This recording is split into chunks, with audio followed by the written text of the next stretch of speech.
Morning students. हम बात करेंगे चैप्टर नंबर 25 के बारे में। और चैप्टर का नेम है एक्सीलरेटरी सिस्टम।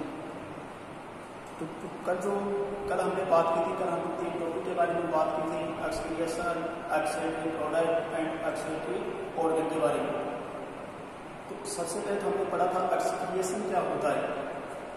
एक्सीलरेशन के बारे में मैंने आपको बताया था कि हमारी बॉडी में या एनिमल्स बॉडी में प्रोटीन मेटाबॉलिज्म के फलस्वरूप जो नाइट्रोजन बेस्ड मटेरियल का जो निर्माण हो रहा है, तो उसको आउट करने की जो प्रोसेस होती है, उसी प्रोसेस को हम क्या बोलते हैं, एक्सक्रिएशन बोलते हैं। दूसरा टॉपिक मैंने आपको बताया था एक्सीलरेटरी प्रोडक्ट। तो यहाँ पे प्रोटीन मेटाबॉलिज्म के फलस्वरूप जो प्रोटीन मेटाबॉलिज्म के फलस्वरूप जो मटेरियल बन रहा है, जो हमारे लिए क्या होता है, नॉन नेसेसरी होता है ना, या हमारी बॉडी के लिए वो आवश्यक नहीं होता है। तो ऐसा मटेरियल एक्सीलरेटरी प्रोडक्ट कहलाता है। एक होता है एक्सीलरेटरी ऑर्गन। एक्सीलरेटरी ऑर्गन, तो एक्सीलरेटरी ऑर्गन क्या होता है, हमारी बॉडी में प्रेजेंट वह ऑर्गन जो नाइट्रोजनियस वेस्ट मटेरियल को बॉडी से आउट करने में हेल्प करता है, तो वह ऑर्गन क्या कहलाता है, एक्सीलरेटरी ऑर्गन कहलाता है। आज हम बात करेंगे नाइट्रोजनियस वेस्ट प्रोडक्ट के बारे में, ठीक है। तो सबसे पहले मैंने यहाँ पे लिखा है प्रोटीन। प्रोटीन का क्या होता है, डाइजेशन होता है, और डाइजेशन के फलस्वरूप किसका निर्माण होता है, अमोनिया अमीनो एसिड का निर्माण होता है। प्रोटीन का डाइजेशन होता है, डाइजेशन के फलस्वरूप किसका निर्माण होता है, अमीनो एसिड का निर्माण होता है। और जब अमीनो एसिड का कोशिका के अंदर सेल के अंदर जब मेटाबॉलिज्म होता है, तो मेटाबॉलिज्म के फलस्वरूप यहाँ पे 3 प्रोडक्ट बनते हैं। ऑल एनिमल्स की जब हम बात करें, ऑल एनिमल्स की जब हम बात करें, तो यहाँ पे 3 प्रोडक्ट बनते हैं, 3 बेस्ट प्रोडक्ट बनते हैं। पहला तो होता है अमोनिया, दूसरा होता है यूरिया, और तीसरा होता है यूरिक एसिड, ठीक है। अब हम तीनों वेस्ट मटेरियल का जब हम कंपेरिजन करते हैं, कौन कौन सा किसका, मैंने यहाँ पे पहला लिखा है अमोनिया, दूसरा लिखा है यूरिया, और तीसरा लिखा है यूरिक एसिड। जब हम तीनों का कंपेरिजन करते हैं, तो सबसे पहले हम कंपेरिजन किसकी बेसिस पर करें, सबसे पहला तो हम ले रहे हैं सोलुबिलिटी, ठीक है। सोलुबिलिटी हम किस में बात करेंगे, वाटर में बात करेंगे। तो यहाँ पे अमोनिया क्या होती है, हाईली सोल्यूबल होती है, किसमें, वाटर में। अमोनिया क्या होती है, एक गैस होती है जो हाईली सोल्यूबल है, किसमें, वाटर में। उसी प्रकार जब हम यूरिया की अगर हम बात करें, तो यूरिया क्या होती है, सोल्यूबल होती है वाटर में। यूरिया भी सोल्यूबल होती है वाटर में, कम होती है किसके बजाय, अमोनिया के बजाय। उसके बाद में हम यूरिक एसिड की अगर हम बात करें, तो यूरिक एसिड वाटर में इनसोल्यूबल होता है या लेस सोल्यूबल होता है। तो सोल्यूबिलिटी के बेसिस पर तीनों जो नाइट्रोजन बेस्ड जो प्रोडक्ट है, उनका कंपेरिजन होगा। पहला तो अमोनिया हो गया। अमोनिया क्या होती है, हाईली सोल्यूबल होती है। यूरिया क्या होती है, मीडियम सोल्यूबल होती है। एंड यूरिक एसिड कैसे होता है, लेस सोल्यूबल या सोल्यूबल नहीं होता है, या मिले नहीं होता है। नेक्स्ट आता है पॉइजनस। तो पॉइजनस की अगर हम बात करें, तो अमोनिया क्या होती है, हाईली पॉइजनस होती है। अमोनिया क्या होती है, हाईली पॉइजनस। उसी प्रकार यूरिया क्या होती है, मीडियम। अमोनिया की तुलना में ज्यादा नहीं होती है, कम होती है अमोनिया से। और यूरिक एसिड की अगर हम बात करें, तो ये लेस पॉइजनस है। तो पॉइजनस की अगर हम बात करें, तो अमोनिया हाईली पॉइजनस होती है, यूरिया मीडियम टाइप की होती है, जबकि यूरिक एसिड होता है वो लेस पॉइजनस होता है। नेक्स्ट हम बात करते हैं एनिमल्स। वो एनिमल्स की जब हम बात करें, यदि एनिमल्स अमोनिया का उत्सर्जन कर रहा है या अमोनिया को एक्सक्रिएट कर रहा है, बॉडी से बाहर निकाल रहा है अमोनिया को, उस एनिमल्स को हम बोलते हैं एमोनोटेरिक एनिमल्स। उसको हम क्या बोलेंगे, एमोनोटेरिक एनिमल्स, ठीक है। अगर कोई एनिमल्स यूरिया को एक्सीलरेटरी प्रोडक्ट के रूप में बॉडी से बाहर आउट कर रहा है, उसको हम क्या बोलते हैं, यूरियोटेरिक। उसको हम क्या बोलेंगे, यूरियोटेरिक। उनके बाद में यदि कोई एनिमल्स यूरिक एसिड को एक्सीलरेटरी प्रोडक्ट के रूप में बॉडी से बाहर आउट कर रहा है, या उसकी बॉडी में यूरिक एसिड का निर्माण हो रहा है, तो उसको हम क्या बोलेंगे, यूरिकोटेरिक, ठीक है। तो ये हो गए एनिमल्स। किसके आधार पर यहाँ पे एनिमल्स का नामकरण किया, नोमेनकल्चर किया, किसके बेसिस पर, एक्सीलरेटरी प्रोडक्ट के बेसिस पर। तो यहाँ पे मेनली 3 एक्सीलरेटरी प्रोडक्ट है, ammonia, urea and uric acid. इसके बेसिस पर एनिमल्स का नोमेनकल्चर होगा, एमोनोटेरिक, यूरियोटेरिक एंड यूरिकोटेरिक। एमोनोटेरिक क्या कर रहा है, अमोनिया का एक्सक्रिएशन कर रहा है। यूरियोटेरिक यूरिया का एक्सक्रिएशन कर रहा है। एंड यूरिया का एक्सक्रिएशन कर रहा है, यूरिया का यूरिक एसिड का। ठीक है, अब आती है मैकेनिज्म। कौन सी मैकेनिज्म है यहाँ पे? अमोनिया को या यूरिया को या यूरिक एसिड को बॉडी से आउट कैसे कर रहा है, या आउट करने की जो प्रोसेस है उसकी बात कर रहे हैं। तो यदि कोई एनिमल अमोनिया को बॉडी से बाहर एक्सक्रीट कर रहा है तो उसकी मैकेनिज्म कहलाती है एमोनोटेनिज्म मैकेनिज्म। इसको क्या बोलेंगे? एमोनोटेनिज्म मैकेनिज्म। अगर कोई एनिमल यूरिया को अपनी बॉडी से बाहर आउट कर रहा है वेस्ट मटेरियल के रूप में, उस एनिमल्स को हम बोलते हैं यूरियोटेनिज्म एनिमल्स। उसको हम क्या बोलेंगे? यूरियोटेनिज्म। एक आता है यूरिकोटेनिज्म। तो वे एनिमल्स जो यूरिक एसिड को वेस्ट मटेरियल के रूप में बॉडी से बाहर आउट करते हैं तो उसकी मैकेनिज्म कहलाती है यूरिकोटेनिज्म। यह हो गई प्रोसेस या मैकेनिज्म। तो आउट करने की जो प्रोसेस है उस प्रोसेस को हम अगर अमोनिया का कर रहा है तो अमोनोटेनिज्म, यूरिक एसिड का कर रहा है तो यूरिकोटेनिज्म, अगर यूरिया का कर रहा है तो यूरियोटेनिज्म हो गया। ठीक है, अब हम बात करते हैं वाटर के बारे में। ठीक है ना, वाटर। अब उत्सर्जन करने में या एक्सक्रिएट करने में क्या वेस्ट मटेरियल को एक्सक्रिएट करने में वाटर की आवश्यकता होती या नहीं होता है? तो अमोनिया की अगर हम बात करें तो अमोनिया के लिए तो क्या है? वाटर नेसेसरी होता है। यहाँ पे मैंने क्या लिखा है? वाटर नेसेसरी फॉर एक्सक्रिएशन, क्या? अमोनिया। ठीक है ना, तो अमोनिया क्या होती है? गैस स्टेज में होती है, वो अमोनिया सोल्यूबल हो जाएगी इसमें वाटर में, और उसी वाटर को बॉडी से बाहर आउट कर दिया जाता है। ठीक है, यूरिया क्या होती है? यूरिया को बॉडी से बाहर एक्सक्रिएट करना है तो हमें कम वाटर की आवश्यकता होगी, किसके बजाय? अमोनिया की बजाय। उसी प्रकार यूरिक एसिड की अगर हम बात करें तो यूरिक एसिड को बॉडी से बाहर आउट करने के लिए वाटर की आवश्यकता नहीं होती है। यहाँ पे लिखा है नो वाटर, यहाँ पे लेस वाटर नेसेसरी, यहाँ पे वाटर नेसेसरी फॉर एक्सक्रिएशन। ये हो गया वाटर के बारे में। अब हम एग्जाम्पल की बात करते हैं। किसका एग्जाम्पल? ऐसे एग्जाम्पल या ऐसे एनिमल्स के बारे में जो ammonia, urea and uric acid का एक्सक्रिएशन करते हैं। यहाँ पे अमोनिया को एक्सक्रिएट करने वाले एनिमल्स के एग्जाम्पल आते हैं aquatic water habitat animals. Aquatic water के बारे में हमने बात की थी। एक्वेटिक वाटर हैबिटेट भी दो टाइप का होता है, एक तो मेराइन वाटर हैबिटेट और दूसरा होता है फ्रेश वाटर हैबिटेट। तो या फिर वाटर हैबिटेट में रहने वाले जो एनिमल्स है वो मोस्टली अमोनिया का ही क्या करते हैं? एक्सक्रिएशन करते हैं, या उसमें प्रोटीन मेटाबॉलिज्म के इसका निर्माण होता है, अमोनिया का निर्माण होता है।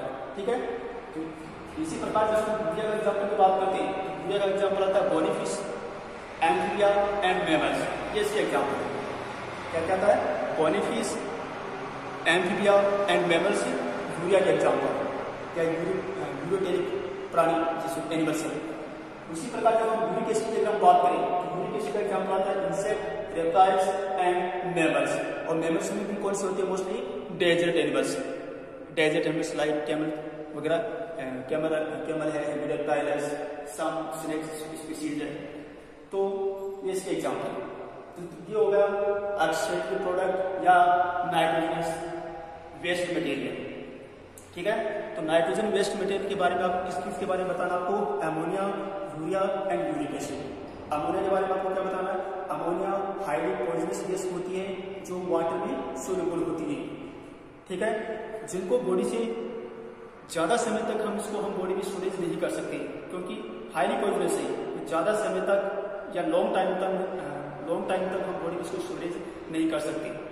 तो जो ही प्रोटीन मेटाबॉलिज्म के फलस्वरूप जो ही अमोनिया का निर्माण होता है तो एनिमल्स बॉडी क्या करेगी? उसको डायरेक्टली बॉडी से एक्सक्रिएट कर देगी। उसी प्रकार जब हम यूरिया की अगर बात करें तो यूरिया भी क्या होती है? वाटर में सोल्यूबल होता है, लेकिन मोस्टली लिक्विड स्टेज में होता है। ठीक है, और यूरिया की अगर हम बात करें तो यूरिया को एक्सक्रिएट करने वाले जो एनिमल्स हैं यूरिकोटेनिक कराएंगे, उनके बाद में इसको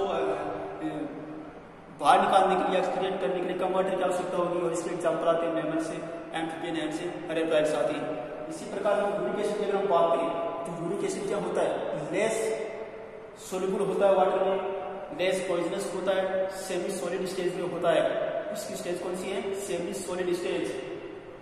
मैकेनिज्म कौन सी कराएगी? यूरिकोटेनिज्म मैकेनिज्म कराएगी, और इसके लिए क्या है? एक्सक्रिएट करने के लिए, इसकी आउट करने की जो प्रोसेस है उसमें वाटर की आवश्यकता नहीं होती है। और इसका एग्जाम्पल आता है इंसेक्ट, मैमल्स एंड मैमल्स में भी मोस्टली डेजर्ट एनिमल्स। ठीक है, तो ये तो हो गया नाइट्रोजनस वेस्ट मटेरियल। अब हम बात करते हैं ह्यूमन एक्सीलरेटरी सिस्टम के बारे में। ह्यूमन एक्सीलरेटरी सिस्टम के बारे में अभी तक तो हम इंट्रोडक्शन की बात कर रहे थे, बेस पढ़ रहे थे। अब हम मेन टॉपिक आता है ह्यूमन एक्सीलरेटरी सिस्टम। देखो एक्सीलरेटरी सिस्टम है, पीछे हमने सेल पढ़ी है, ऑर्गन पढ़े हैं, सिस्टम हमने पढ़ा है, टिश्यूज के बारे में हमने बात कर रहे हैं। तो यहाँ पे सिस्टम है, तो सिस्टम की जब हम बात करते हैं, सिस्टम का निर्माण बहुत सारी ऑर्गन से मिलकर के होता है। ठीक है ना, तो यहाँ पे कौन सा सिस्टम है? एक्सीलरेटरी सिस्टम है। और एक्सीलरेटरी सिस्टम में कौन कौन सी ऑर्गन भाग लेते हैं, तो उसकी सबसे पहले तुमने उस ऑर्गन के नाम लिखे। कौन सा सिस्टम है? एक्सीलरेटरी सिस्टम। एक्सीलरेटरी सिस्टम का काम क्या होता है? बॉडी को यूरिया से बॉडी से एक्सीलरेटरी प्रोडक्ट को बॉडी से बाहर निकालना। तो यहाँ पे ह्यूमन एक्सीलरेटरी सिस्टम में कौन कौन सी ऑर्गन भाग लेते हैं? Kidney, ureter, urinary bladder and urethra. ये चार बॉडी ह्यूमन बॉडी में चार ऑर्गन होते हैं जो एक्सीलरेटरी सिस्टम में पार्टिसिपेट करते हैं। पहला कौन सा है? किडनी है, दूसरा यूरेटर है, तीसरा यूरिनरी ब्लैडर है, चौथा कौन सा है? यूरेथ्रा। अब हम बात करेंगे सबसे पहला ऑर्गन किडनी के बारे में। सबसे पहले हम बात करेंगे किडनी के बारे में। तो किडनी क्या होता है? एक्सीलरेटरी सिस्टम का मेन ऑर्गन होता है, मेन एक्सीलरेटरी ऑर्गन होता है। ठीक है ना, तो मैंने सबसे पहले लिखा मेन एक्सीलरेटरी ऑर्गन इसका, एक्सीलरेटरी सिस्टम का या ह्यूमन बॉडी का। ठीक है, उनके बाद जब हम किडनी की बात करते हैं तो ह्यूमन बॉडी में किडनी की संख्या 1 पेयर होती है या किडनी की संख्या 2 होती है, जिसको पोजीशन के बेसिस पर right kidney and left kidney कहते हैं। ठीक है ना, तो किडनी की संख्या 2 होती है या फिर 1 पेयर होती है। एनिमल्स बॉडी में कहाँ पे स्थित होती है या पोजीशन के बेसिस पर हम इसको क्या बोल रहे हैं? Right kidney and left kidney. Right kidney human body के राइट भाग में होगी, लेफ्ट किडनी ह्यूमन बॉडी के लेफ्ट भाग में होगी। तो ये इसका जो होगा nomenclature, right kidney and left kidney. उनके बाद आती है पोजीशन। ह्यूमन बॉडी में किडनी कहाँ पे स्थित होती है, उसकी पोजीशन क्या है? तो पोजीशन में मैंने लिखा है dorsal side of abdominal cavity. अब ये तो क्या होती है? थोरेसिस कैविटी, और ये क्या होती है? Abdominal cavity. ये वाले थोरेसिस कैविटी जहाँ पे लंग्स प्रेजेंट होते हैं उसको हम बोलते हैं थोरेसिस कैविटी, और जहाँ पे मोस्टली इंटेस्टाइन पार्ट होता है उस पार्ट को हम क्या बोलते हैं? Abdominal cavity. तो एब्डोमिनल कैविटी के डोर्सल सरफेस पे ये प्रेजेंट होती है। तो यहाँ पे मैंने क्या लिखा है? Dorsal surface of abdominal cavity and both side of vertebral column. Vertebral column क्या होता है? नोटोकॉर्ड, सामान्य भाषा में रीढ़ की हड्डी है ना। तो नोटोकॉर्ड है, उनके दोनों साइड में वह एब्डोमिनल कैविटी के डोर्सल सरफेस पे प्रेजेंट होती है। अब डोर्सल सरफेस पे प्रेजेंट है और एब्डोमिनल कैविटी से अटैच रहती है किसके द्वारा? पेरिटोनियम के द्वारा। पेरिटोनियम एक थिन मेम्ब्रेन होती है, थिन मेम्ब्रेन। ठीक है, जो जिसके द्वारा अटैच रहती है किडनी पिन से एब्डोमिनल कैविटी से या एब्डोमिनल कैविटी के डोर्सल सरफेस। अब हम बात करेंगे कलर। तो किडनी का कलर कैसा होता है? डार्क रेड कलर होता है। किडनी का कलर डार्क रेड कलर होता है। किडनी की शेप कैसी होती है? Bean shape. बीन क्या एक फ्रूट का नाम है, उसके शेप की किडनी होती है। साइज, तो साइज की जब हम बात करते हैं तो साइज में 3 पैरामीटर आते हैं, एक तो length, width and thickness, thick. तो यहाँ पे इसकी लंबाई की बात करें 10 to 11 सेंटीमीटर, विड्थ की बात करें 5 to 6 सेंटीमीटर एंड थिक की बात करें तो 2.05 to 3 सेंटीमीटर। आगे में 205 लिखा हुआ है, वहाँ पॉइंट लगा हुआ है, बताना 2.05 to 3 सेंटीमीटर। जब हम वेट की अगर हम बात करें तो इसका वेट होता है 120 to 170, यानी 120 से लेकर 170 के बीच का इसका क्या होता है? वेट होता है। किसी ह्यूमन बॉडी में इसका वेट 150 होगा, किसी में 160, किसी में 140 होगा, लेकिन इसकी जो एवरेज वैल्यू आती है वो 150 आती है। लेकिन इसकी मिनिमम वेट तो कितना हो सकता है? 120 और मैक्सिमम हो सकता है 170, जो ह्यूमन बॉडी पर डिपेंड करती है। अब हम बात करते हैं, देखो किडनी का काम होता है फिल्ट्रेशन करना, फिल्ट्रेट करना किसको? ब्लड को, या ब्लड को प्यूरिफिकेशन करने का कार्य करती है किडनी ना। तो इसमें ब्लड की जो सप्लाई करने वाली इसमें 2 वेसल्स प्रेजेंट होते हैं, 2 आर्टरीज है। एक तो आती है रेनाल आर्टरी, दूसरी आती है रेनाल वेन। दो वेसल्स है, एक तो होती है रेनाल वेन और एक होती है रेनाल आर्टरी। रेनाल आर्टरी क्या होती है, ये ब्लड को लाएगी किसमें, किडनी में, और रेनाल वेन क्या करेगी, ब्लड को ले जाएगी कहाँ से, किडनी से। तो renal artery and renal when present होती है यहाँ पे। जब हम किडनी की जब बात करते हैं तो किडनी में दो सरफेस होती है, एक होती है आउटर सरफेस, दूसरी होती है इनर सरफेस। यहाँ देखो आउटर सरफेस और इनर सरफेस। आउटर सरफेस होती है कॉन्वेक्स और इनर सरफेस होती है कॉनकेव, ठीक है। तो ये किडनी के बारे में बेसिक नॉलेज है। तो किडनी के बारे में आपको क्या क्या ध्यान रखना है, सबसे पहले किडनी की आपको संख्या या नंबरिंग, संख्या में कितनी होती है किडनी, तो संख्या में कितनी होती है, 1 पेयर होती है, जिसको पोजीशन के बेसिस पर राइट किडनी व लेफ्ट किडनी कहते हैं। दूसरा आपको पोजीशन की अगर हम बात करें, ह्यूमन बॉडी में किडनी कहाँ पे स्थित होती है, कहाँ पे प्रेजेंट होती है, तो ये कहाँ पे एब्डोमिनल कैविटी के डोर्सल सरफेस पर एंड वर्टिब्रल कॉलम है उनके दोनों ओर, ठीक है। उनके बाद में इसका जो कलर होता है वो कलर डार्क रेड कलर होता है, और शेप होती है इसकी बिग शेप होती है।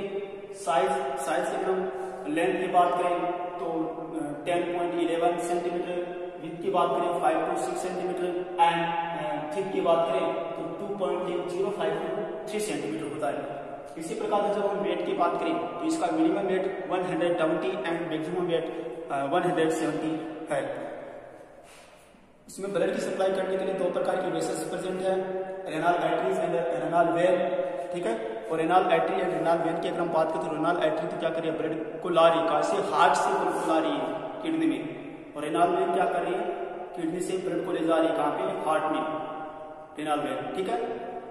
उनके बाद में हम इसकी किडनी में मोस्टली दो सरफेस होती है, आउटर सरफेस और inner surface. Outer surface convex होती है और इनर सरफेस कॉनकेव होती है। इसके बाद और बात करें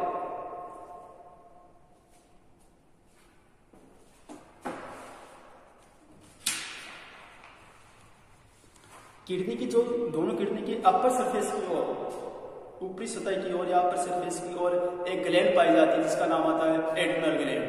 और एड्रिनल ग्लैंड क्या होती है, एंडोक्राइन ग्लैंड होती है, जो किसका निर्माण करती है, हार्मोन का निर्माण करती है, ठीक है ना। तो एंडोक्राइन ग्लैंड। आगे हम किडनी की स्ट्रक्चर के बारे में हम बात करेंगे।